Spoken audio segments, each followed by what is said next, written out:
I'm gonna make a tweet about it. And we should be good. I'm gonna just make sure. Picking up. I'm gonna make a. I guess it is picking up on it. We should be good. I'm gonna just make sure.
Yo, what's good, Psych?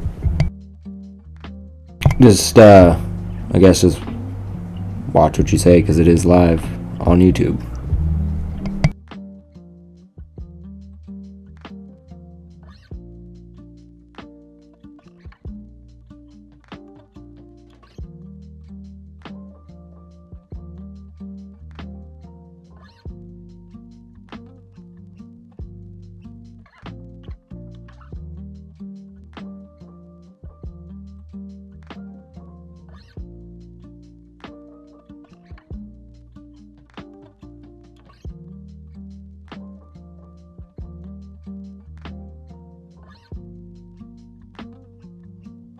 Right now.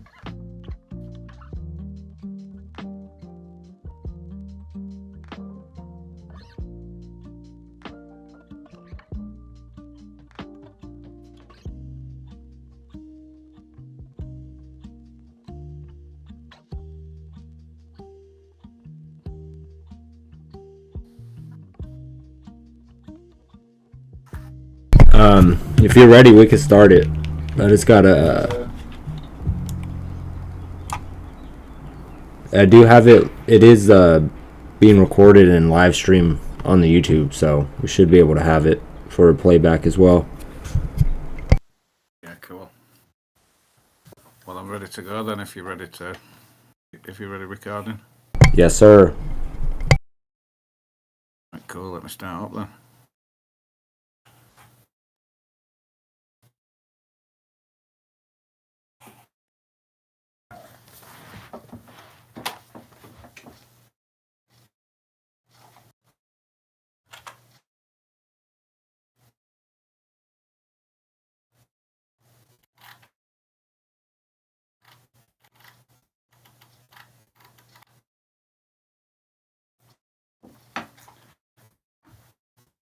Right, welcome to ZOLO's Web3 Security.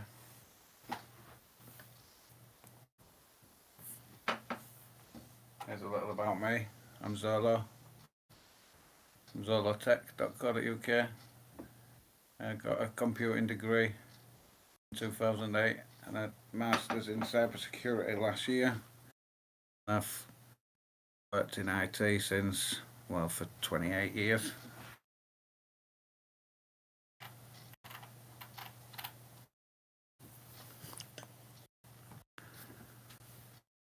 Welcome to the world of Web3, world of decentralized blockchains, and you're now in control of all your assets.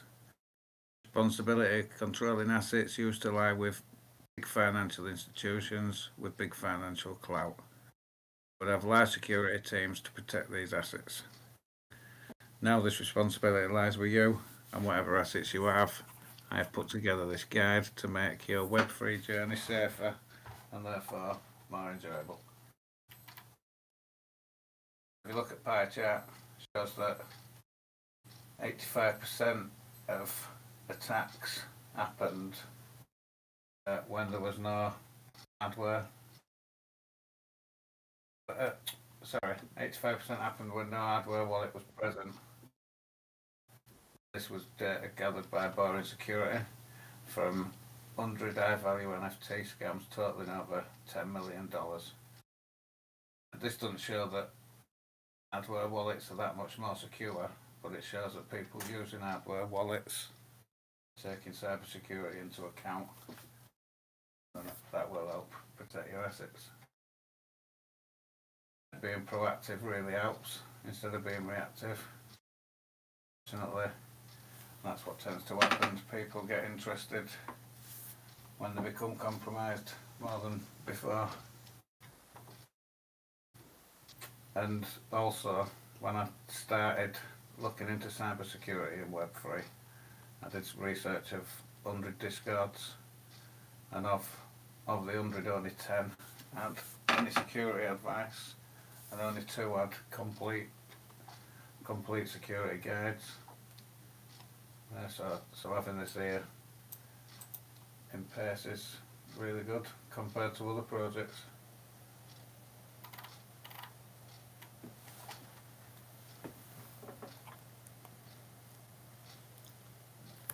So let's look at, we'll first look at some basics and wallets, and then we'll look at risk assessment, transactions, and talk about scammers.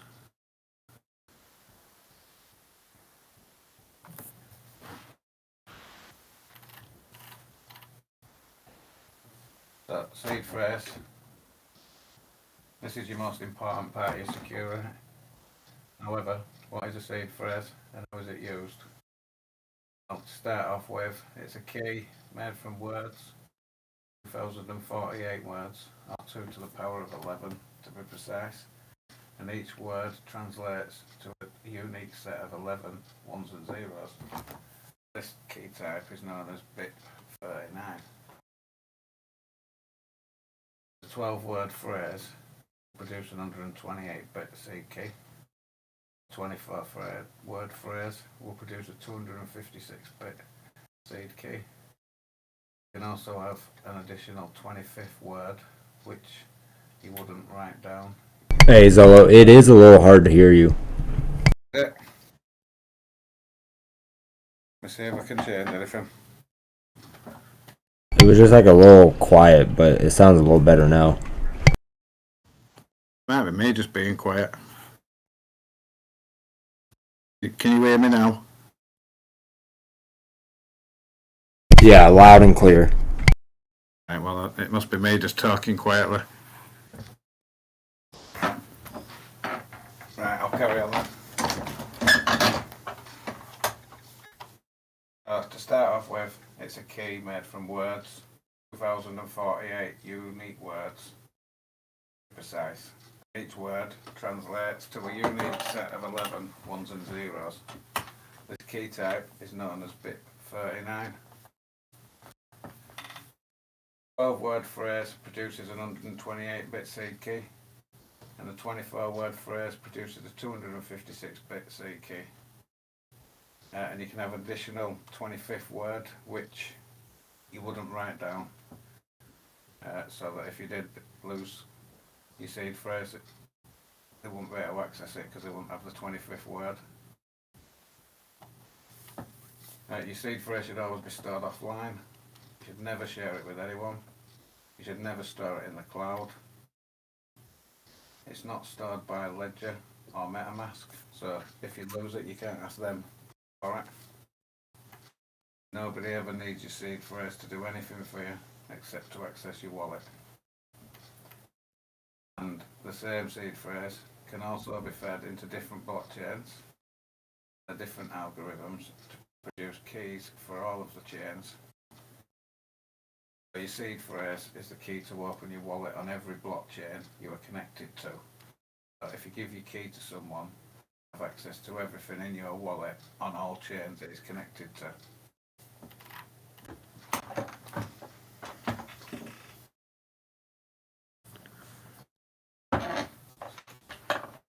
So what is a crypto wallet?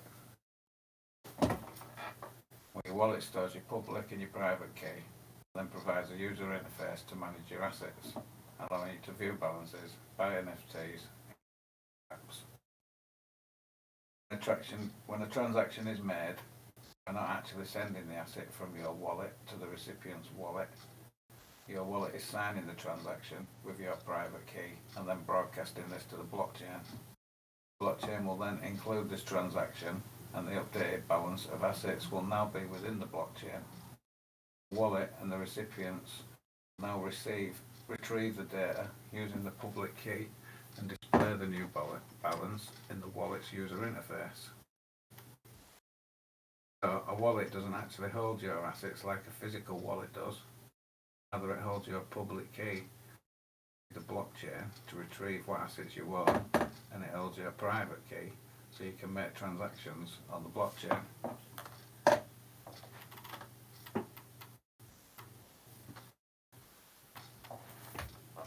So when you hear people talking about wallets, you hear them described as software and hardware, or soft and hard. That's basically a software wallet is like MetaMask, and a hardware wallet is like Ledger. And you'll hear hot and cold wallets. And this is like a temperature scale to describe how dangerous a wallet is, with hot being a danger and cold being less of a danger. We'll talk more about that in a minute.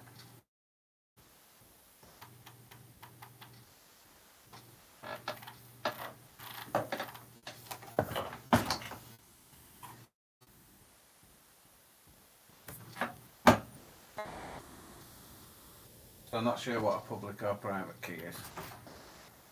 So a key is a long string of random, unpredictable characters, while a public key is like your bank account number and can be shared widely. Your private key is like your bank account password or PIN and should be kept secret. In public key cryptography, every public key is paired with one corresponding private key. Together, they are used to encrypt and decrypt data, or can be used to sign transactions. And your public key is derived from the private key using ecliptic curve digital signature algorithm. And your ETH address is the first 20 bytes of the share-free hashed public key. Your private key comes from your seed phrase. Your public key derives from your private key.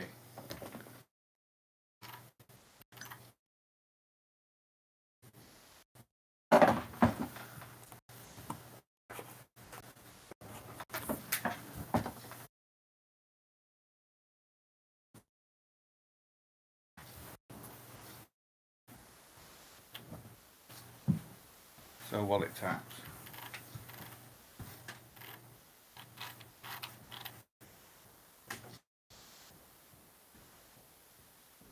So, like I said, hot and cold wallets, it's a temperature scale showing danger with hot being high and cold being a low risk.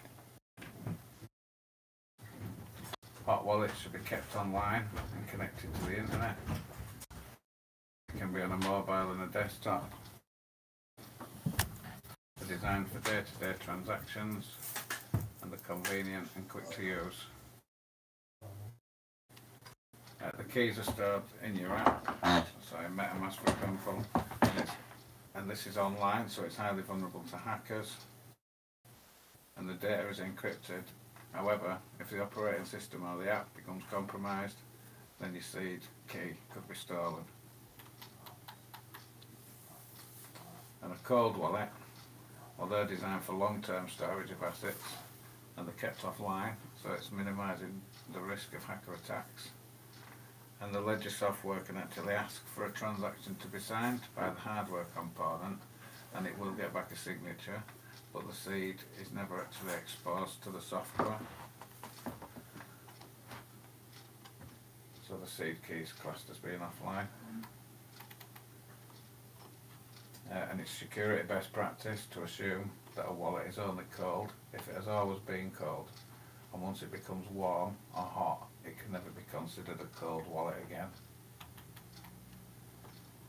And there's some other types of physical device where you can store your keys, which is cold storage, and this could be an encrypted storage device like a USB key, where you'd store your key on an encrypted text file.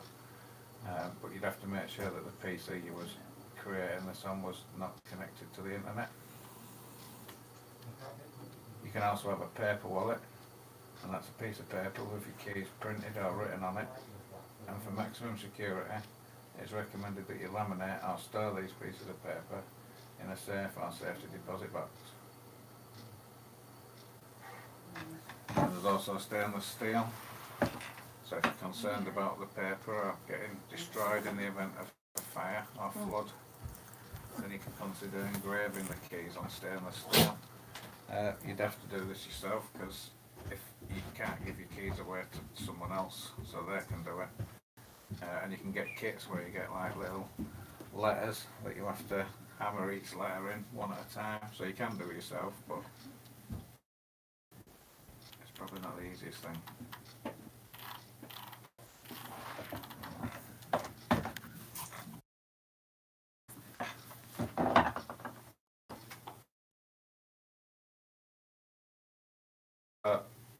Using the hardware wallet offers you protection against the exploits that software wallets bring them, which is 0-day vulnerabilities. So that's browser or operating system vulnerabilities that have not yet been updated. Also malware. There's lots of different types, including screen saver files, and these are a huge attack vector because Windows sees these types of files as harmless. They can actually contain malicious code that could steal your seed phrase and other personal information.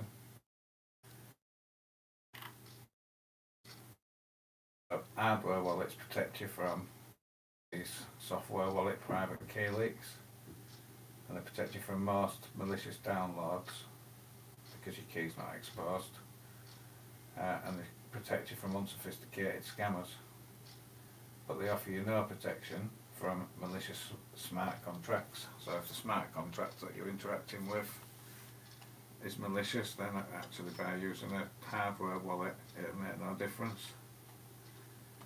By being careless, so by clicking on links that you shouldn't be clicking on, then your hardware wallet will offer you no protection for that. It'll no protection for permissive approvals, so this is having approvals set so that your tokens are able to be transferred out of your wallet. And if you've got these set when you shouldn't have, then your hardware wallet won't give you any protection. It won't protect you from social engineering attacks, and it won't protect you from having poor wallet management. I'll talk about ways that we can protect against them in a minute. So the advantages of an hardware wallet is it offers maximum security since the private keys are kept offline at all times. They are immune to malicious software. As they are able to sign transactions without the keys ever leaving the device, they are more secure than a software wallet.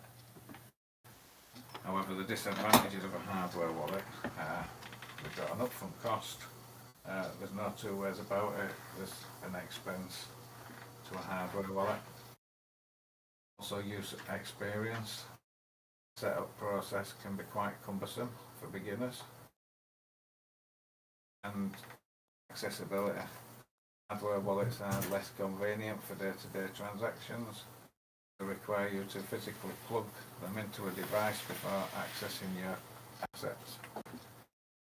Hardware wallets are best suited to those planning on holding their assets long-term, not for trading.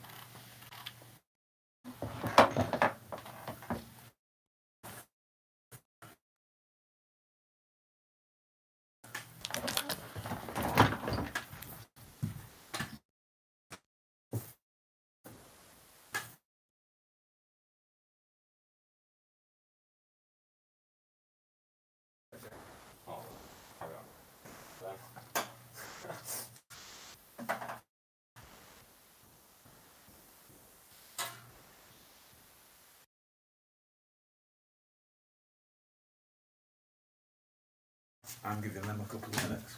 Yeah.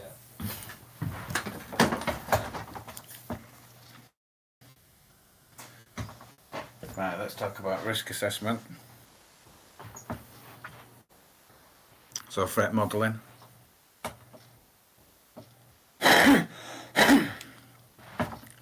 Threat modelling is analysing a system for vulnerabilities or ways it could be attacked, preventing proper functionality. And a threat model outputted will determine what is needed to operate securely. So when you analyse cybersecurity, you look at the system and look for places where threats occur and ways that you can prevent this from happening, or at least minimising the risk that happens if the threat occurs. And when you do the output for threat modelling, it'll be different for everybody because people have different trust levels. This is alright, just make sure that the models will work for what you need to do. If we look at these threats down here, these are what are typical within Web3. Some third-party threats would be hackers or even ex-partners. So if you give your partner access to your keys, and then they become your ex-partner, then they've now become a threat to your wallet. Accidents, losing your ledger or losing your computer that your MetaMask is on. So having backups of your keys will be a way to prevent this. And acts of God, so fire and flood, again having backups of your keys. The asset value in your wallet should help determine how much you want to spend securing your assets. So if you've got $100 worth of assets, so spending $100 on a safe or $100 on a hardware wallet isn't that good of an investment. But if you've got $10,000 worth, then spending $100 becomes a good decision. And if you've got greater than $100,000 worth, then maybe get a couple of safes and a couple of ledgers. And make sure you put rules on yourself, like not transacting when tired or when drunk, and stick to these rules.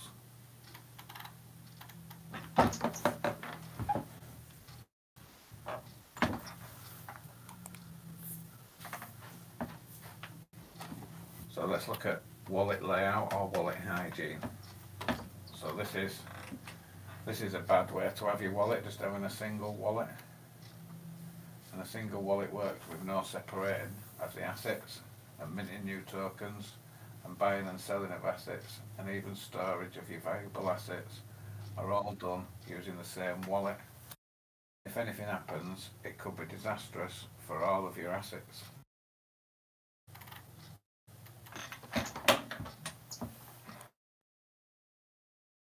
And then we can have multi-wallet set up, and this is where hot wallet and your cold wallet come into play. A hot wallet is also known as a burner wallet.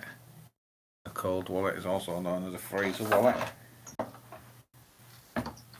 And it works by separating the assets.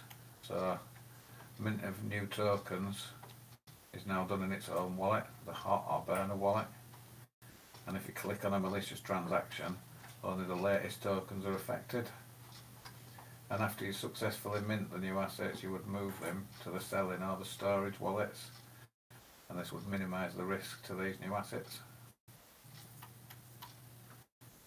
And your buying and selling of assets has its own wallet, and clicking on a malicious link would affect only the assets in this wallet. Also, token approvals are per token, so only the token attacked will be stolen, minimising the risks again.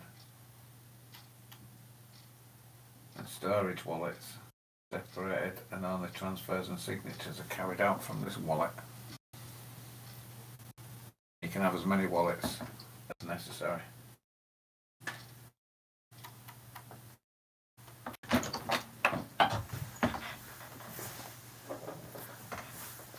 So let's have a look at how you can protect and back up your seed phrase. So you can do this in geographic storage, so stored in multiple locations, so stored at your own home and then at some other location, like in a bank or someone else's house. And you could do this so it's the whole of the seed phrases in two different locations, or you could split it up so you've got half of the seed phrase in two different locations. You should always have a death plan, so what happens in the event of your death, so this would be like a will, and well, if you don't have a death plan, basically all your assets are going nowhere. You should make sure that your protection's durable, so like a steel plate, a fireproof or a waterproof safe.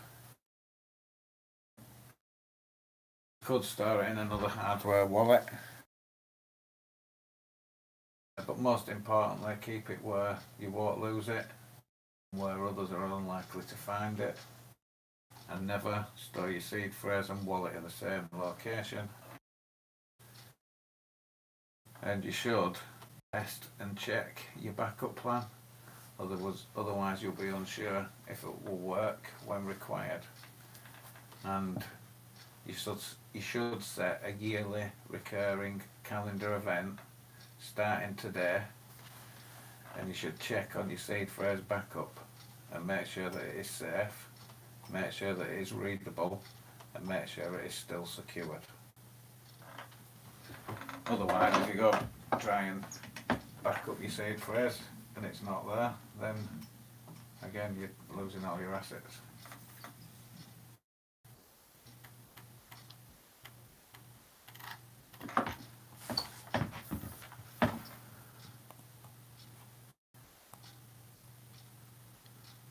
So let's look at transactions.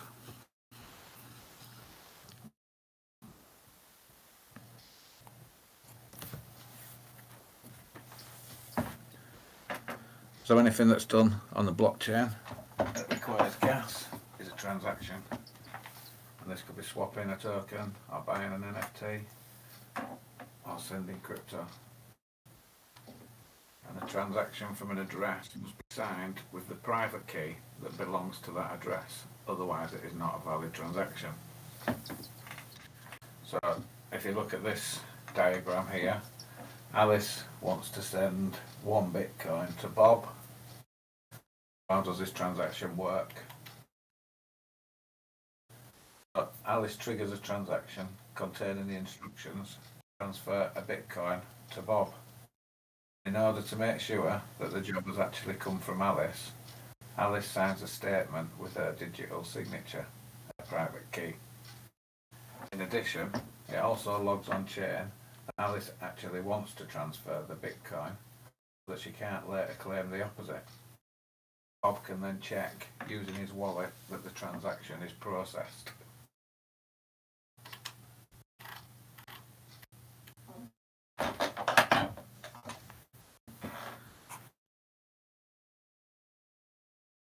Transactions, we get pop-up messages in MetaMask that give us information on what we are signing. And if we look at these ones here, this is where things can start getting dangerous. This first one here is actually a safe signature. This is just to sign to verify that you're the owner of the wallet. And these signatures can't move any of your assets.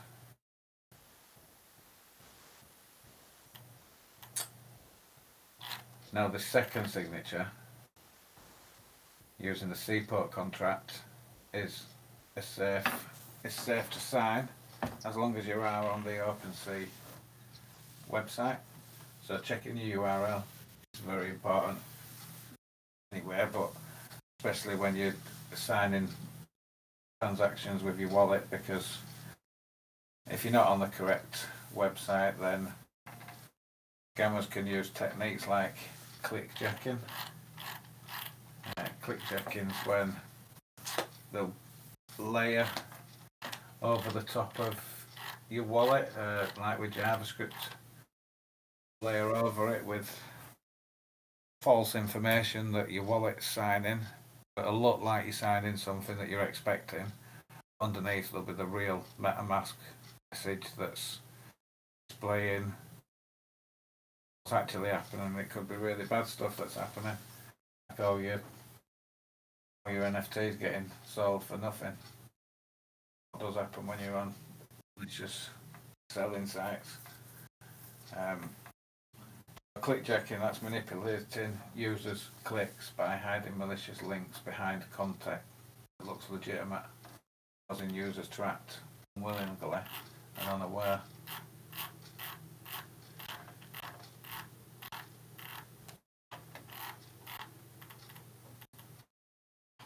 This OpenSea contract, if you're on a malicious site, then this is where you can get your wallet drained.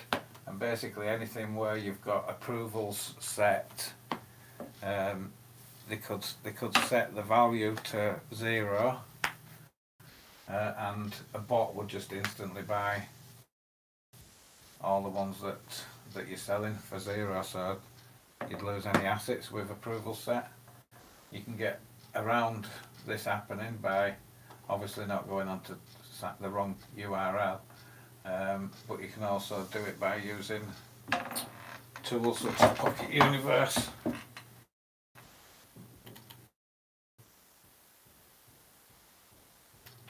And revoke cache to revoke any approvals that you've got set.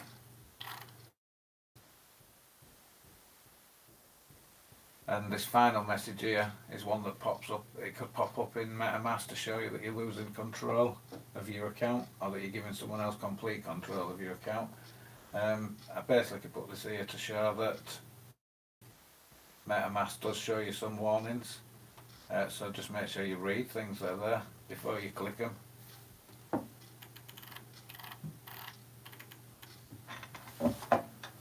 Right, let's look at revoke. That you have allowances set with approvals set that you can sell your items. So if you look at these here, this is where OpenSea, I've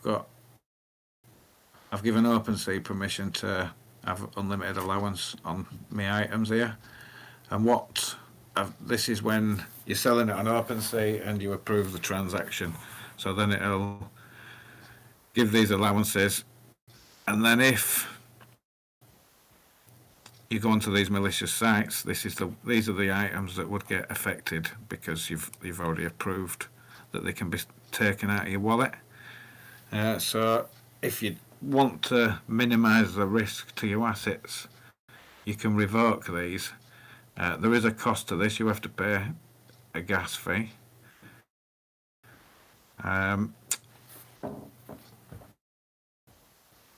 Let me have a look. I'll go on to revoke here and just show you. So on revoke.cash, there's two ways. You can use revoke.cash. You can either sign in with your wallet, or you can just sign in. You can just insert an address and look at wallets. But then, if you look at wallets, you can't revoke them. If you sign into your own, you can revoke. Let's just look at my own.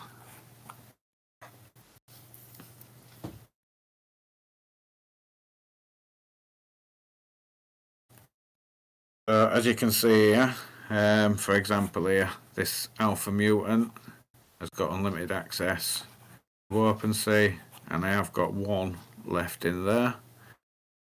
So if I actually went onto malicious site, this is one of the assets that get taken out. And if I didn't want to, there's a button at the end here to revoke.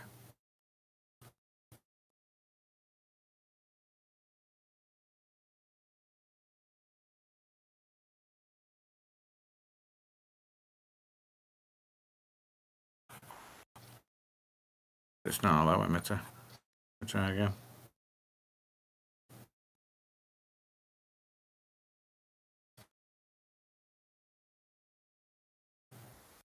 So there's a button to revoke.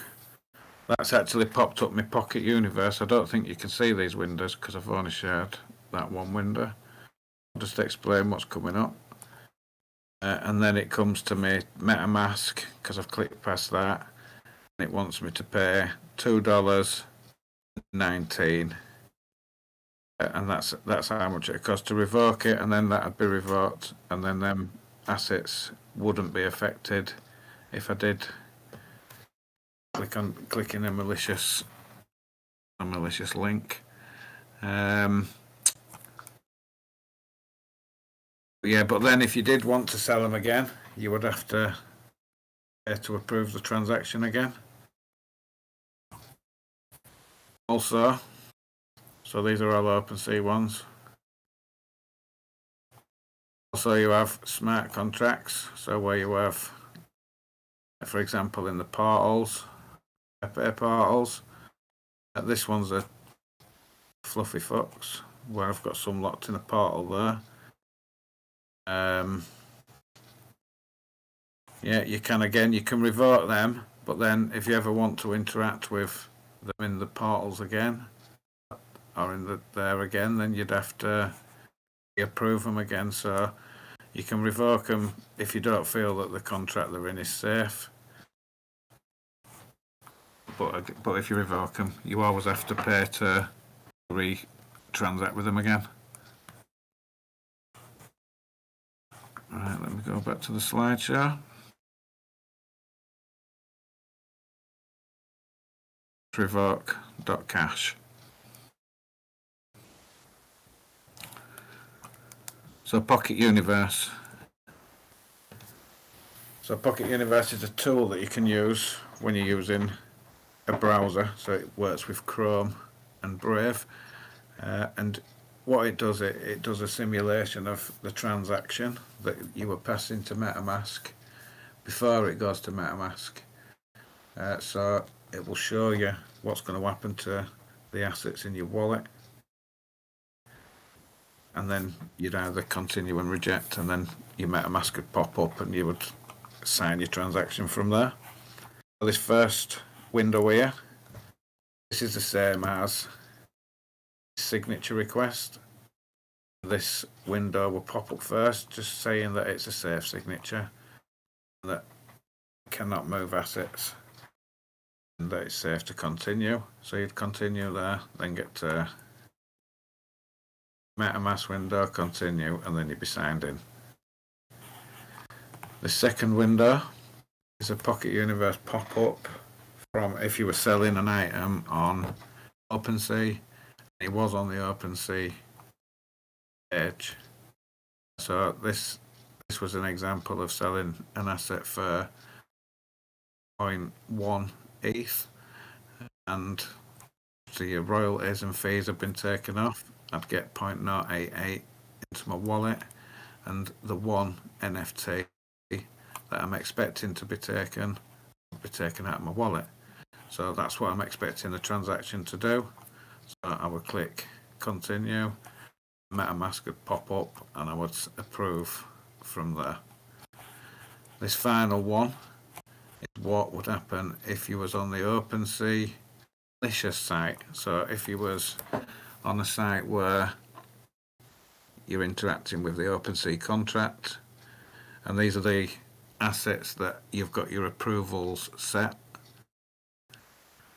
So like I said, they'd all get set to 0, get transferred out to sell, and this would show you that. So you'd be clicking, you'd be expecting a window to pop up.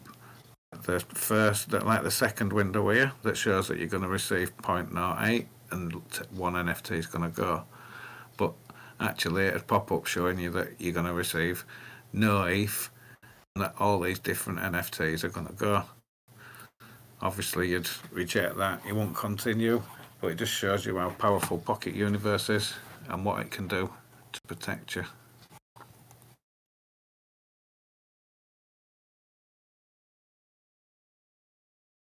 So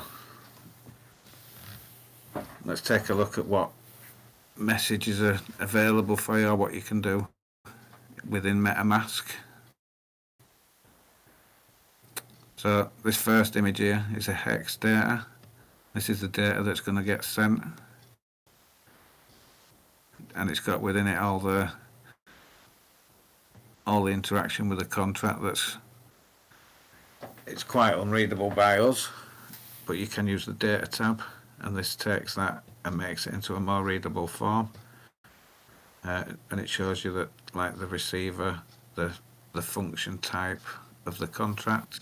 In this case it's the claim function, shows you the cost, and well, it just shows you all the information of it. It's all there, you can see it all. If you see on this second image above where it's got the ETH price of 0.00269, you see the contract address in blue. Well, you can add a nickname or a bookmark to these, and it makes it so it's in a more readable form to us, so that, and then we can see that we're interacting with the correct contract. So in this case here it's 0x017, and you can add the bookmark. We'll call it Pepe's Hates NFT. And the next time we interact with this contract, it'll show the name as Pepe 8's NFTs. So if you do this with any contracts that you regularly interact with, it just makes it more obvious that you're not interacting with the incorrect contract.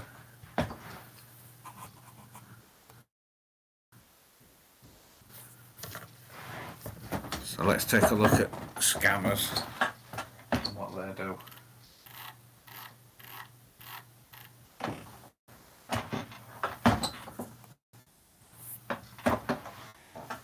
So there's three main things that scammers are going to try and get you to do.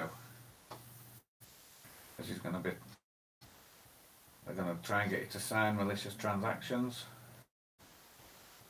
They're going to try and get you to download malware. They're going to try and do stuff to steal your seed phrase. Scammers are attackers who will target you or your wallet with social engineering techniques like phishing. It usually involves you clicking on a malicious link or visiting a malicious website. For this reason, you should only click on official links from trusted sources. Another thing to be aware of is that mods of official accounts like Twitter or Discord are also targeted, and if these accounts are taken, they will post in official links channels. So it's always good to go check on the opposite one. So if in Discord, say a stealth mint pops up in Discord, then you should always go check on the Twitter of the account and make sure that it's on there as well, because Twitter and Discord won't both get hacked, and they'd post it on them both if it was something that's going to happen. So just be aware that if an official link does pop up and you're not expecting it, go checking the other channels as well. An important motto in Web3 is don't trust, verify. That's what you should be doing with a lot of things when you're interacting with your wallet. You should be verifying that it's the correct thing you're interacting with. Scammers will use some different techniques. Try and earn your trust. They'll give you a short time limit. They'll be extremely persistent over days, weeks, even months. They'll usually bring in a secondary person in on the scam to help, like verifying that the first person's legitimate, because there's more people there. People fall for it more. They exploit inexperience, especially target new or events that are infrequent, like for example the Pepe coin at the moment. So much going around at the moment, aiming. They know, for example, people want the Pepe coin, and they also know that people aren't really sure what to do with Pepe coin. So there's two ways of targeting you there, and there'll be a lot of people getting got with that, I'm afraid. I've had, just myself today, I've had some DMs in me on Twitter, notifications on Twitter, and I've been added to some airdrop group, and all of them are well, they look exactly the same as Pepe coin, but they've all got different usernames.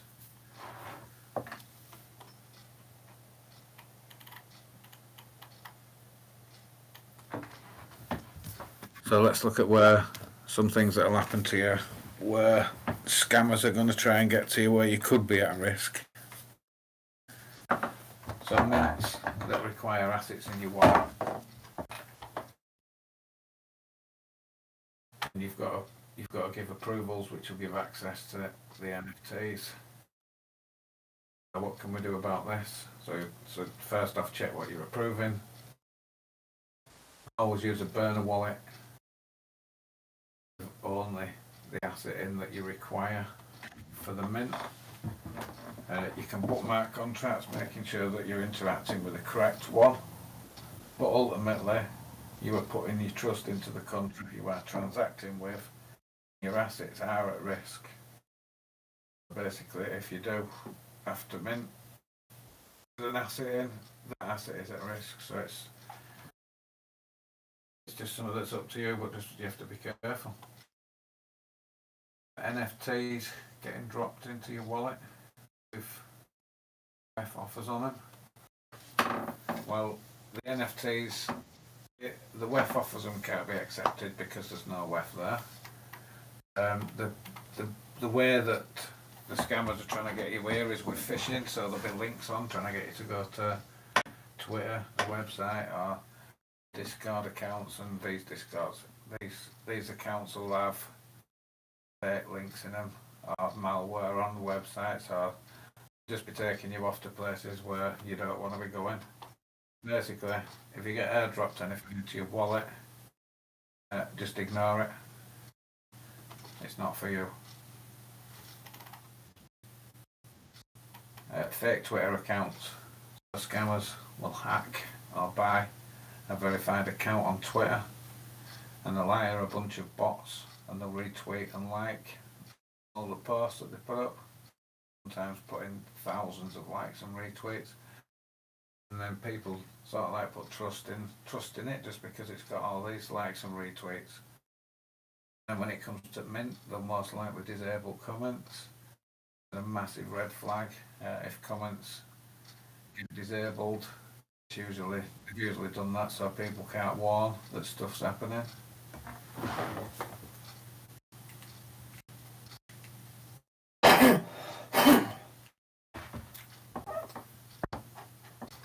They'll ask you to click on links that go to websites with an incorrect URL.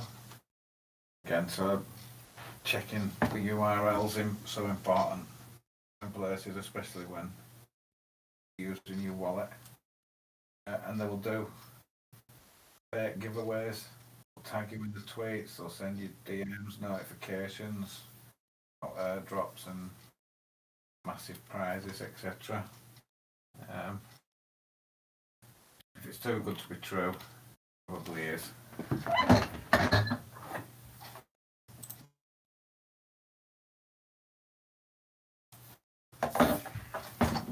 Let's look at social engineering. Social engineering is a process of manipulating someone into doing certain actions and deceiving them. This could be the social engineer imposing as a trustworthy source, relying on the person's sense of decency and their tendency to trust. So this ontological model, this is from my final master's project. The title of the project were "Do consumers have enough user awareness of cybersecurity issues to take responsibility for their IoT technology to control and secure the devices?"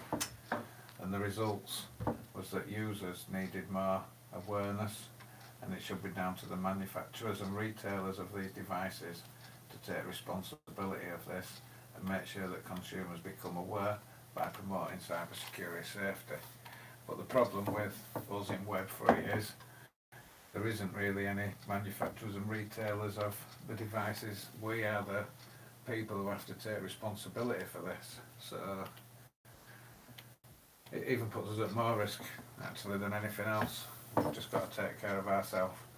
So this model anyway, it can be used to break down any cybersecurity attack, and it breaks down the components of what a scammer will use to try and the techniques that are used within it to try and get you to scam you.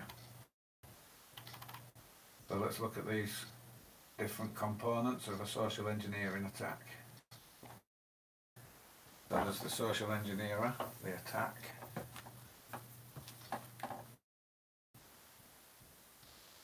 There's the target, which is you or me.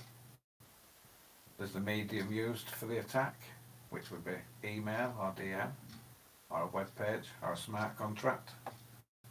There'd be a goal. This would be a financial gain or unauthorized access. The attack types are split into two communication classes. These are direct communication, which is the emails or DMs, and an indirect communication, which is like the web page or the smart contracts. The techniques used, well, in Web3, the main two techniques is phishing and baiting. Well, baiting is like dangling some bait in front of you, so dropping the WEF offers, dropping the NFTs with WEF offers is the baiting incidents. And phishing incidents, well, phishing emails are sent with the intention of gaining sensitive information like passwords, and the emails often strike fear by suggesting that the account is compromised and needs attention, lulling the target into giving out sensitive data. Spear phishing is when the attacker has specific information that has been gathered about the target and organisations that is used to send targeted emails with information that the target would not expect anybody else to know. And also in this model, there's these compliance principles, and these are the compliance principles used in this model are the same as Cialdini's principles of persuasion.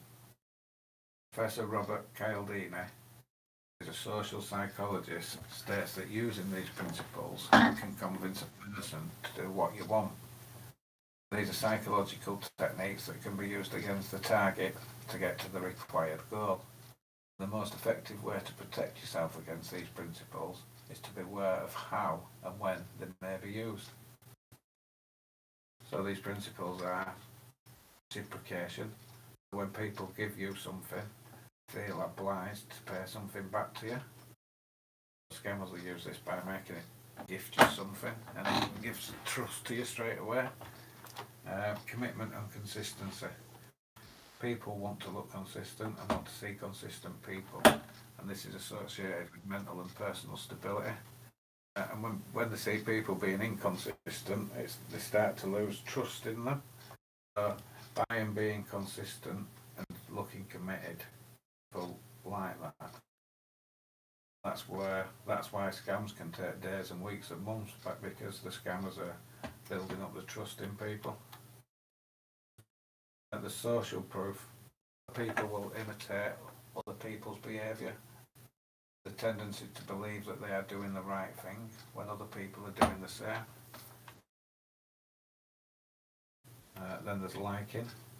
People like others with belief and trends similar to their own, and people will easily fall for flattery. We tend to believe the praise given and in turn like the provider of the praise, even if it's obviously false.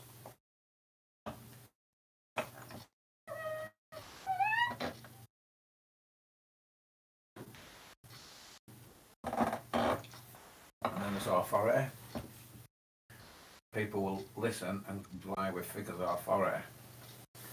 So, in an experiment on authority, a professor called Stanley Milgram, 66% of his participants gave a lethal electric shock to a test person, which would have killed them if the test was live. Basically, he did this because he was a professor and they believed what he was telling them.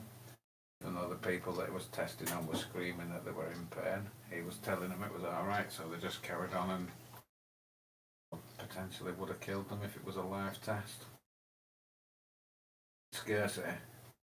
The thought of losing something has a large role in the decisions people make.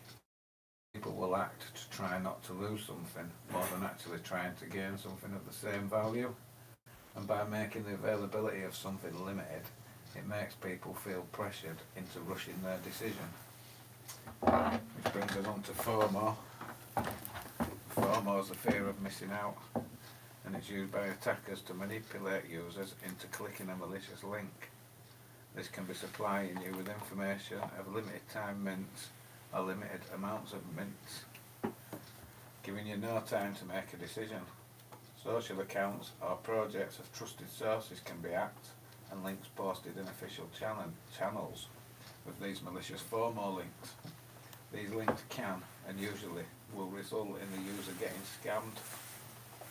The best way to counter this is not to rush into making a decision that involves clicking a link or connecting your wallet to anything either too good to be true or that is unexpected. Check the project's previous announcements or other social channels. A very important principle of Web3 safety is don't trust, verify.